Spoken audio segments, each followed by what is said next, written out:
आपण आता पुढच्या विषयाकडे वळतोय. हेडिंग दिसते तुम्हाला, महत्तम सामायिक विभाजक.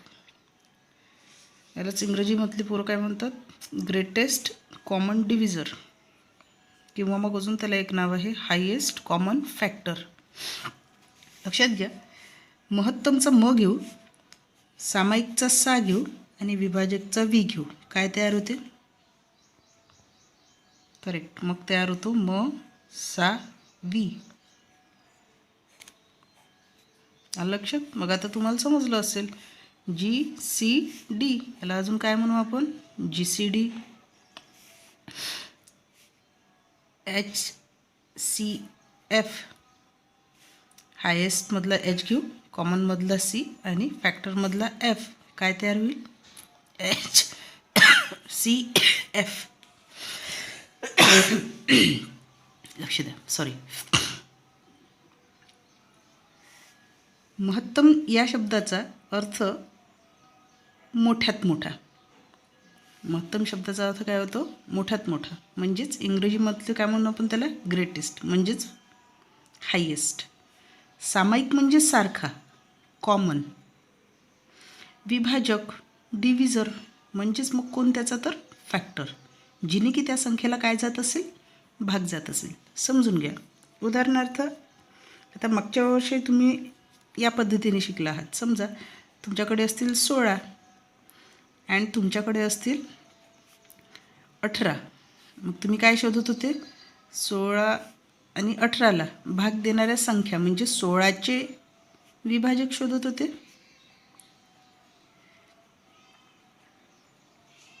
म्हणजेच काय म्हणू आपण त्याला, डिव्हिजर्स ऑफ 16.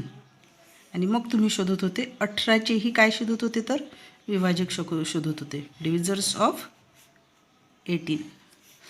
शोधा आता, कितीने भाग जातो 16ला?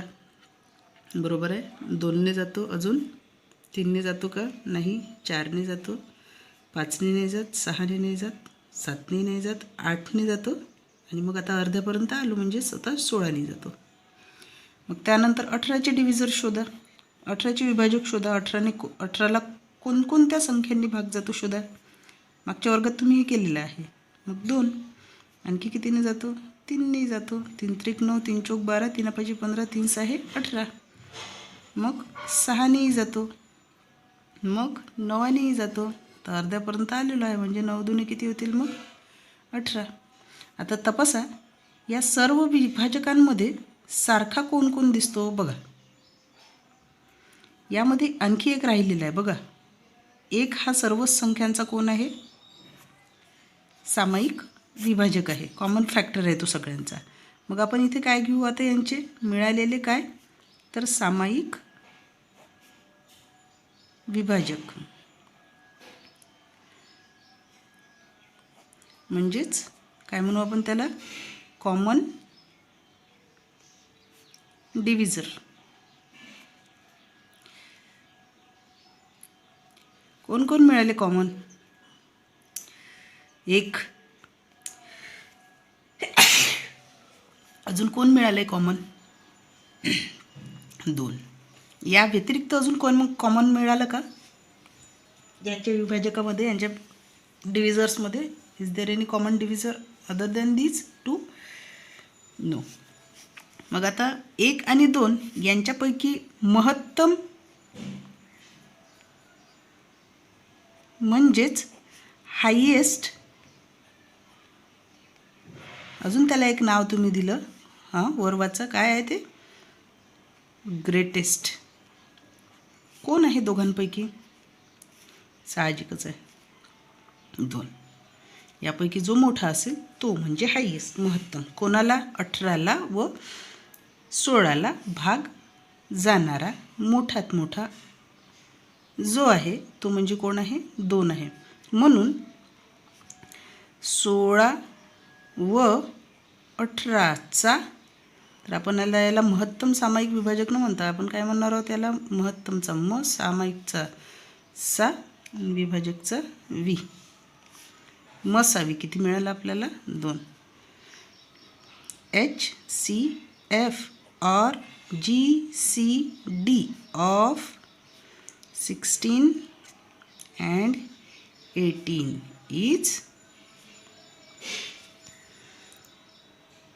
या पद्धतीने तुम्ही मागच्या वर्षी शिकलेले आहे.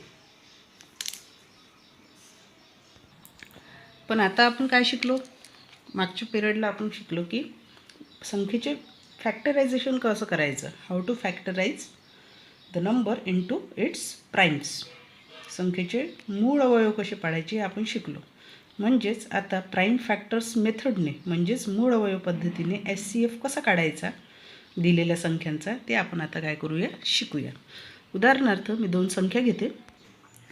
कोणती संख्या घेतली मी? 48 आणि 36 घेतल्या. मग आता काय करावं लागेल? What you have to do now? First of all factorise these 2 numbers into its primes. या दोन्ही संख्यांना काय करा तुम्ही त्यांच्या करेक्ट मूळ अवयवांमध्ये लिहून घ्या. लिहूया. 48 कसं लिहायचे? पुन्हा तेच कसोटी लावा. 48ला तुम्हाला जर व्हर्टिकल अरेंजमेंटनी जमत असेल, सोपं जात असेल त्या मेथडनी करा. जर तुम्हाला हॉरिझॉन्टल अरेंजमेंटनी करायचं असेल तुम्ही त्या करा. जर तुम्हाला उभ्या मांडणीने सोपं जात असेल उभी मांडणी करा. जर तुम्हाला आडव्या मांडणीने सोपं जात असेल आडव्या मांडणीने करा.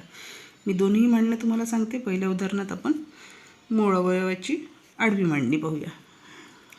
First of all we will see this by horizontal arrangement. 48 लावा डिव्हिजिबिलिटी टेस्ट. 2ची गुणिले किती? मग आता त्या जागेवर भाग. 2च्या पाड्यात 4 किती वेळा? 2 वेळा. 2च्या पाड्यात 8 किती वेळा? 4 वेळा. झालं, दिलं जागेवर भाग. बरोबर. 2 गुणिले पुन्हा आता हे वरचे सगळे मूळ अवयव खाली घेऊन यायचे असतात. हे मी पहिल्यांदा तुम्हाला सांगितलेलं आहे. मग आता तुम्हाला कोणाचे मूळ अवयव पाडायचे आहेत? तर 24चे. 24ला कितीने भाग जातो? पुन्हा 2ने भाग देऊया. मग घ्या 2ने जागेवर भाग द्या. 2च्या पाड्यात 2 किती वेळा? 1 वेळा. 2च्या पाड्यात 4 किती वेळा? 2 वेळा. म्हणजे 12 2 किती मिळाले? 24. पुढे जाऊया पुन्हा. 2 गुणिले कितीची कसोटी लागेल इथे? एकक स्थानी 2 आहे. पुन्हा 2ची कसोटी लागेल. 2च्या पाड्यात 12 किती वेळा? 6 वेळा. बरोबर. 2 गुणिले आता पुन्हा 6ला कसोटी लावा. वरचे 3ही वेळा असलेले 2चे गुणाकार आपण पुन्हा जसेचे तसे खाली घेतलेले आहेत. त्यांना नियमित खाली घेणे आवश्यक आहे. त्यांना सोडायचं नाही. घ्या आता कितीने कसोटी द्याल? 2ची लावली. 2 गुणिले किती? तर 3. भेटले का सगळे प्राईम फॅक्टर्स तुम्हाला? हो. 2 व 3 आलं लक्षात. आता याच्यानंतर दुसरी कोण संख्या आहे तुमच्याकडे? 36 आहे तुमच्याकडे. टेक दिस नंबर. 36ला आता पुन्हा त्याच्या प्राईम फॅक्टर्समध्ये लिहून घेऊ. त्याला त्याच्या मूळ अवयवामध्ये लिहून घेऊ. कसं? पुन्हा कितीची कसोटी लागली? 2ची. कारण एकक स्थानी 6 आहे. किती 2 36. बरोबर आहे. सॉरी माफ करा, इथे मल्टिप्लिकेशन साईन पाहिजे, गुणाकाराचं चिन्ह. हां बरोबर आहे. 18 2 36. सॉरी 18 2 36. 2च्या पाड्यात 3 नाही घेत तर 3पेक्षा लहान संख्या घेतली. 2 किती वेळा? 1 वेळा. 3तून 2 वजा केले राहिला 1. ठेवले 16. झाले 16. 2 8 16. मग पुन्हा आता 18ला कसोटी लावा. आपण 2चीच लावूया. किती 2 18? 9 2 18. पुन्हा लिहा. 2 गुणिले कसोटी लावा. किती? 3 गुणिले 3. मिळाले प्राईम फॅक्टर्स. दोघांची प्राईम फॅक्टर्स आपल्याला 2 आणि 3च मिळालेले आहेत. परंतु आता काय करायचं? आता तुम्हाला काय करावं लागेल? यांपैकी आणि यांपैकी कॉमन आपल्याला काढायचे आहे. कारण आपल्या शब्दातच आहे कॉमन म्हणजे सामायिक आहे. बरोबर. तर मग यातलीही काय करावं लागेल आपल्याला? कॉमन. आता जोड्या शोधा. 2ची जोडी याच्या 2 सोबत लागली. मग हे 2 मिळाले. या 2ची जोडी लागली. या 2ची इकडच्या कोणाची जोडी लागते का? अजून नाही. कारण की इथे 2 फक्त 2 वेळा आहेत. इथे जरी 4 वेळा असतील तरी एकाचेच नाही, आपल्याला दोघांचं कंपॅरिझन करायचं आहे. दुसरेही 2 इथे मिळणे शक्य नाही. काही मुलं काय करतील, याच दोघांची जोडी लावतील. कृपया तसं करू नका. आपल्याला 2 संख्यांची तुलना करायची आहे, म्हणून ह्याचे फॅक्टर्स आणि ह्याचे प्राईम फॅक्टर्स यांच्या दोघांच्या बैलाच्या जोड्या तुम्हाला तयार करायच्या आहेत. लक्षात ठेवा, बैलाच्या जोड्या. त्याच्यानंतर कोण आहेत, 3ची जोडी मिळते का? हो, 3 मिळते. पण आता या 3ला इकडे कोणी आहे का सोबती? मिळतो का? नाही. जे मिळाले, आलं बरोबर, हे 2 तर इकडे या बाजूचे 2, या बाजूचे 2 तर या बाजूचे 2, या बाजूचे 3 तर या बाजूचे 3. जर दुसऱ्यांची जोडी, इतर कोणाची जोडी लागत नसेल तर त्यांना राहू द्या. कोण मिळाले? कॉमन फॅक्टर्स,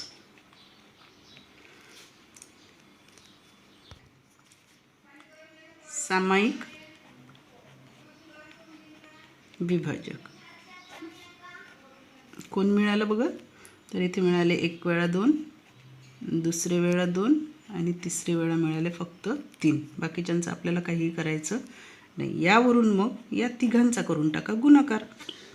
या तिघांचा गुणाकार केल्यावर तुम्हाला अशी संख्या मिळेल की जी यांचा कोण असेल मसावी. You will get the HCF, highest common factor that divides both 48 and 36.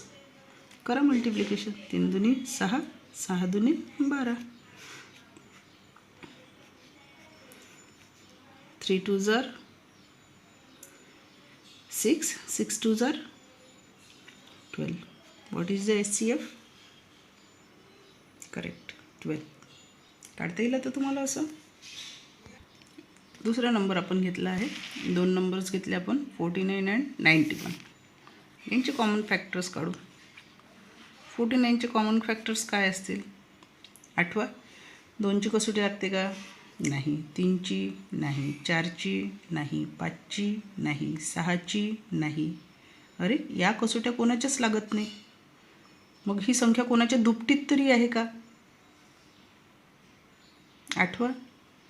नाही, ही संख्या कोणाच्या दुपटीतही नाही आहे. मग जर एखाद्या संख्येला कोणत्याच तुमच्याकडे असलेल्या कसोट्यांनी भाग जात नसेल तर सरळ सरळ मग काय करा, तुमच्याकडे असलेल्या क्रमाने सर्व मूळ संख्यांनी त्या संख्येला भाग देऊन पहा. आता ही 49 संख्या यासाठी घेतली की तुम्हाला मूळ संख्येने भाग द्यायला सुरुवात कधी करायची हे समजता यावं. कसोट्या लागतच नाही आहेत, म्हणून मग तुम्ही तुमच्या मूळ संख्यांचा वापर करा. मग आपल्या मूळ संख्या कोण आहेत? ज्यांच्या कसोट्या आपल्याकडे आहेत त्या सोडून द्या. मग आपण सरळ 7कडे. मग 7च्या पाड्यात 49 येतात का? हो. 7 7 49. आलं लक्षात? 7 7 49. मग आता उरले कोण? 91. आता आठवा. पुन्हा मी आता तीच गोष्ट सांगेल तुम्हाला. जर कोणत्याच संख्यांनी भाग जात नसेल, तुम्हाला पाडेपाठ आहेत तिथपर्यंत बरोबर आहे, पण समजा कोणत्याच संख्येने आहेत, मोठ्या संख्या असल्या आणि त्यांना कोणत्याच संख्यांच्या कसोट्यांनी तुम्हाला भाग देता येत नसेल, कोणतीच डिव्हिजिबिलिटी टेस्ट तुम्हाला त्याच्यावर अप्लाय करता येत नसेल, तर मग सरळ सरळ त्यांना प्राईम नंबर्स जे आहेत त्याच्यानी पटकन भाग द्यायला सुरू करा. जसं 7, मग 7 नंतर 13नी भाग द्या, 13 नंतर 17नी भाग द्या, 17 नंतर 19, 19 नाही जात भाग तर मग 23नी भाग द्या. असं तुम्हाला करावं लागेल. इतके मोठे मोठे नंबर्स तर तुम्हाला मिळणार नाहीत तुम्हाला सॉल्व करायला, पण सपोज भविष्यात असं कधी झालं तर ही गोष्ट मात्र लक्षात ठेवा. आता राहिली 91ची गोष्ट. मग आपण कितीने भाग देऊ याला? पुन्हा माझ्याकडे असलेलं कोणत्याच कसोटीने ह्याला भाग जात नाही, मग मी कशाने भाग देईल? 7ने. 7 गुणेला किती केले तर मला 91 मिळतील? तर आपल्याला पाठ आहे 13 7 91. आलं लक्षात? मग आता याचा पुन्हा काय काढायचं आहे आपल्याला? मसावी. म्हणजेच आपल्याला काय काढायचं आहे? HCF, किंवा आपण अजून याला एक नाव देतो काय? GCD, greatest common divisor. मग कोण आहे? शोधा इकडे. फक्त 7चीच जोडी जुळते आहे, म्हणून कोण राहिला? फक्त करेक्ट 7 राहिला. आपण आता एक तिसरं उदाहरण घेऊ. समजा माझ्याकडे आहे 50 आणि माझ्याकडे आहेत 51, 50 अँड 51. तुमच्या लक्षात येत असेल, मी मागच्याही पिरियडला तुम्हाला सांगितलं की ज्या क्रमिक संख्या असतात, लगतच्या संख्या असतात, म्हणजेच आपण इंग्रजीमध्ये त्यांना काय म्हणत असतो? Consecutive natural numbers. हे जे असतात हे सगळेचे सगळे आपले को प्राईम नंबर्स असतात, म्हणजे त्या सहमूळ संख्या असतात. आणि तुम्हाला माहिती आहे सहमूळ संख्यांना भाग जाणाऱ्या फक्त कॉमन संख्यांपैकी कोण असतो तर तो फक्त एकच असतो. कोणत्याही दोन जर सहमूळ संख्या असतील तर त्या सहमूळ संख्यांचा सामायिक जो विभाजक असतो तो कोण असतो, फक्त एक. आणि दुसरी एक गोष्ट महत्त्वाची आपण शिकलो होतो, कोणतेही कॉन्झिक्युटिव्ह नंबर्स जे असतात, म्हणजेच कोणत्याही दोन क्रमिक संख्या ज्या असतात त्या ऑलवेज कशा असतात तर सहमूळ असतात. सहमूळ असतात याचा अर्थ काय, की त्यांच्या विभाजकांपैकी डिव्हिजर्सपैकी एक हा एकमेवच कॉमन असतो, सारखा असतो.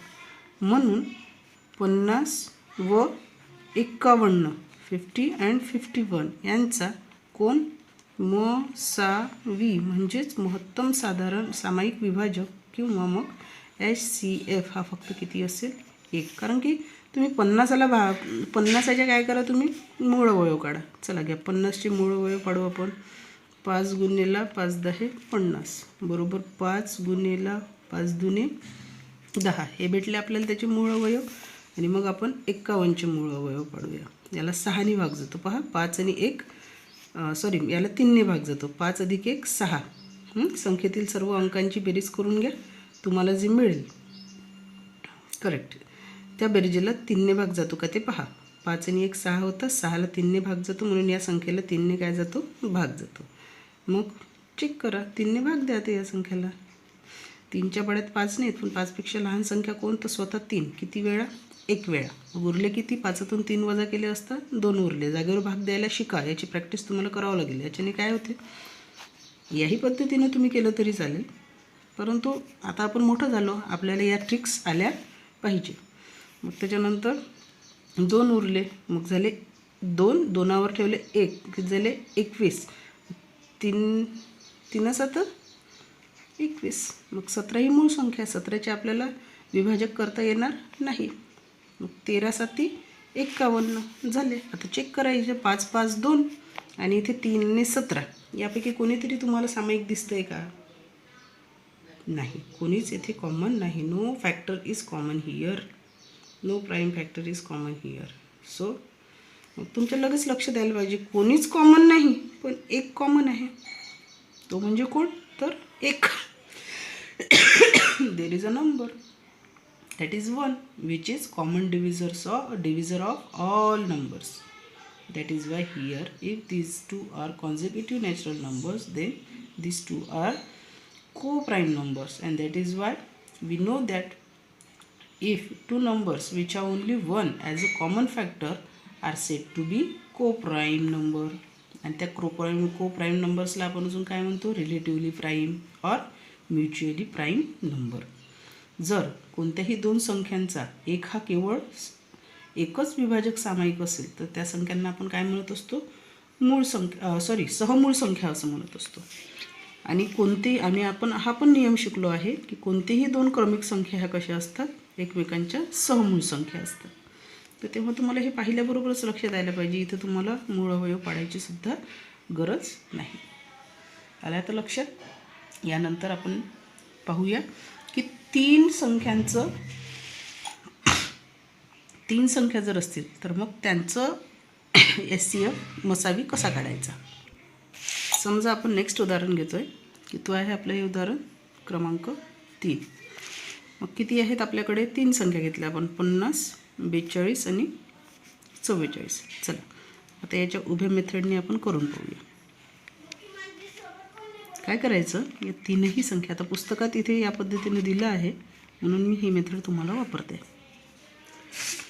कन्फ्यूज व्हायचं कारण नाही आहे, फक्त आपल्याला अशाच संख्या शोधायची की ज्यांनी तिघांनी काय जातो, भाग जातो. मग चला लिहून घ्या. पहिली कोण आहे तुमची 50, इथे लिहून घ्या. मग कोण आहे तुमची 42 42, मग कोण आहे 44 44. यांना आलेले इथे आपण लिहत जाऊया. जितक्यांनी भाग देणार आहोत ते इथे लिहिणार आहोत. माहीत आहेत ना तुम्हाला, जसं एका संख्येचं केलं होतं तसंच आता आपण दुसरी संख्या ठेवून दुसरी संख्या इथे लिहिणार आहोत. ज्याने भाग देऊ ती संख्या इथे घ्यायची आणि अशी संख्या जी होतात की जिने 50लाही भाग जातो, 42लाही जातो आणि 44लाही जातो, अशी संख्या आपल्याकडे आहे 2. का बरं, कारण ह्याच्या एकक स्थानी 0 आहे, ह्याच्या एकक स्थानी 2 आहे, ह्याच्या एकक स्थानी 4 आहे. In the unit place of 50 there is 0. Unit place of 42 is 2. Unit place of in the unit place of 44 there is 4. मग काय करायचं, कोणती डिव्हिजिबिलिटी टेस्ट कोणत्या संख्येची, तर 2ची इथे अप्लाय होईल. मग काय करा, 2ने भाग द्या. तर जितक्याने भाग द्यायचा ते इथे लिहूया. आलेला कोशंट म्हणजेच कोण, हा बदकच झाला रे, मी इथे बाजूला लिहिते. ओके, जे कोशंट असेल म्हणजेच जो तुमचा भागाकार असेल तो इथे लिहत चला. हां, किती दुने 50, 25 दुने 50, करेक्ट. आता किती दुने 42, द्या भाग. 2च्या पाड्यात 4 किती वेळा, 2 वेळा. 2च्या पाड्यात 2 किती वेळा, 1 वेळा. किती दुने 44, 22 दुने 44. आलं, समजलं का. काय केलं आपण, 50, 42 आणि 44 इथे लिहून घेतले. ठीक आहे. असं केलं असता मग काय केलं आपण, तीनही संख्यांना, जे आपले एक्झाम्पल आहे, बोथ 3 ऑफ दिस नंबर्स, मग आपण काय केलं, त्याला शोधलं की कितीने भाग जातो, या संख्या कितीने डिव्हिजिबल आहेत शोधलं, तर ते 2ने मिळाले आपल्याला. मग आपण काय केले, 2 इथे लिहून घेतले. जिच्याने भाग द्यायचा ती संख्या इथे लिहून घ्यायची. मग तिच्याने भाग दिल्यानंतर आता शोधा भागाकार आणा. जो भागाकार येईल तुम्हाला तो त्या संख्यांच्या खाली त्यांच्या क्रमाने डब्यात लिहावा लागेल. 2ने 50ला भाग दिला, आपल्याला मिळाले 25. याच 2ने आपण 42ला भाग दिला, आपल्याला मिळाले 21. याच 2ने आपण 44ला भाग दिला, आपल्याला किती मिळाले, करेक्ट 22 मिळाले. आता अशी संख्या शोधा जिने 25लाही भाग जातो, 21लाही भाग जातो, 22लाही भाग जातो. आहे का कोणती एखादी, सॉरी एकही नाही. याच तीनही संख्यांना सामायिकरित्या कॉमनली डिव्हिजिबल असेल, डिव्हिजर असेल, विभाजक असेल अशी एकही संख्या तुमच्याकडे नाही. मग आता सांगा, HCF कोण आला बरं, मसावी कोण आला बरं, एकच तर भेटलं तुम्हाला, कोण, ते म्हणजे 2. चला याला या पद्धतीने करून पाहू. घ्या, 50चे विभाजक आहेत तुमच्याकडे, 5 गुणेला 10, 5 गुणेला 5 गुणेले 2, गुणिले म्हणायचं असते. 42 घ्या, 2 गुणिले किती मिळाले, 21. मग 2 गुणिले 3 7 21. मग कोण आहे, 44 बरोबर. 2 गुणिले 22 बरोबर. 2 गुणिले 2 गुणिले किती, 11. आता यांच्यामध्ये सारखा तिघांपैकीही सारखा जो असेल तो शोधायचा. इथे मिळाले 2, इथे 5 आहेत, इथे 5 आहेत, पण बाकीच्या कुठेच तुम्हाला 5 दिसत नाही, म्हणून आपल्याला 5ची गरज नाही आहे. इथे 2 दिसतात आहे, इथेही 2 दिसतात आहे, इथेही 2 दिसतात आहेत. इथे 3 आणि 7 आहेत, इथे 2 आणि 11 आहेत. बाकी का कोणाचीच जुळ जुळताना दिसते का तुम्हाला, नाही. मग कोण मिळाला, एकमेव आपल्याला फक्त 2च मिळाला. जर आणखी कोणी मिळाला असता, इथेही असता, इथेही असता, इथेही असता, ह्याच्याही प्राईममध्ये असता, ह्याच्याही प्राईममध्ये असता, ह्याच्याही प्राईममध्ये असता, तर मग आपण त्याला गुणिले करून इथे घेतला असता. आणि मग या दोघांचा गुणाकार म्हणजे आपला कोण असता, HCF असता, मसावी असता. पण लकीली असं झालं आहे का, नाही, असं झालेलं नाही. म्हणून हा 2च काय आहे, आपला मसावी आहे. पुस्तकात तुम्हाला असं एक गणित दिलेलं आहे, त्या पुस्तकातल्या गणितांचाही काय करा, जरा अभ्यास करा. पहा, इथे तुम्हाला how to use prime factors method ती सांगितलेली आहे. आलं. आता तुम्ही एक काम करा, पुस्तकात न बघता काय करा, स्वतः या संख्यांचा काय करा, मी दिलेल्या आता सांगितलं आपण आता जे शिकलो त्या पद्धतीने मसावी काढून पहा. ठीक आहे, सॉरी, या संख्यांचा तुम्ही मसावी काढून पहा. आणि जर तुम्हाला आणखी समजून घ्यायचं असेल तर पुस्तकातील उदाहरणांचा तुम्ही वापर करा. माझ्याकडे मराठी माध्यमाचं पुस्तक नाही आहे, परंतु मराठी माध्यमाची जी मुलं असतील त्यांच्या सगळ्यांकडे ही पुस्तकं निश्चितच असतील. आणि यांचं बारीक ऑब्झर्वेशन करा, तुमच्या लक्षात येईल की इथे कॉमन असलेलेच फक्त घेतलेले आहेत. बाकीच्यांच्या जोड्या असल्या, तुम्ही म्हणाल टीचर बघा इथे 2 आहे, इथे 2 आहे, इथेही एखादी जोडी आपण जुळवू शकतो का 2ची आणि 2ची? नाही, तसं नाही आहे. प्राईम तो फॅक्टर आपण शोधतोय, जो मूळ अवयव शोधतोय तो पहिल्यातही असावा, दुसऱ्यातही असावा आणि तिसऱ्यातही असावा कंपल्सरी. जर तो फक्त दोघांमध्ये कोणामध्ये सापडतोय तर सॉरी, त्याला घ्यायचं नाही. आलं लक्षात? राहील लक्षात हे? म्हणून ह्या एक्झाम्पल्सना लक्षपूर्वक तुम्ही काय करा, पहा, तपासा आणि मग ह्या गोष्टी तुम्हाला माहीत होईल. If one of the given number is a divisor of all the others, then it is the SCF of the given number. If no prime number is a common divisor of the all given number, then 1 is their SCF because it is the only common divisor. बस ह्याच दोन्ही गोष्टी आपण आता शिकलेलो आहोत. If one of the given number is a divisor of all others, then it is the SCF of the given number. जर एक संख्या कोणत्या तीनही सगळ्याची संख्यांची काय असेल तर विभाजक असेल तर ती त्या संख्यांचा काय असतो, मसावी असतो. आणि जर कोणत्या संख्यांचा कोणताच कॉमन डिव्हिजन म्हणजेच सामायिक विभाजक तुम्हाला जर मिळत नसेल तर एक लक्षात ठेवा, त्यांचा एकमेव सामायिक विभाजक आहे तो म्हणजे कोण, तर 1. आणि ते आपण आताच कॉन्झिक्युटिव्ह नंबर्स जेव्हा समजून घेतले आपण तेव्हा मी तुम्हाला समजून दिलेलं आहे. डोळे लावून जर त्यांचं कोणतीच सारखा सामायिक विभाजक तुम्हाला मिळत नसेल तर त्यांचा सामायिक विभाजक असतो किती, 1. या गोष्टींकडे जरा लक्ष द्या. आणि आता प्रॅक्टिस सेट नंबर 12चा हा पहिला प्रश्न सोडवण्याचा प्रयत्न करा. तो अत्यंत सोपी आहे. सोबतच मागच्या झालेल्या प्रॅक्टिस सेटची सराव संचाची उत्तरसूची मी तुम्हाला देते आहे. त्यावरून तुमच्या केलेल्या प्रश्नांची उत्तरांची तुम्ही तपासणी करून घ्या. आणि त्यानंतर आपण शिकू division method for finding SCF. हे अजूनच सोपं आहे. बरं, ठीक आहे.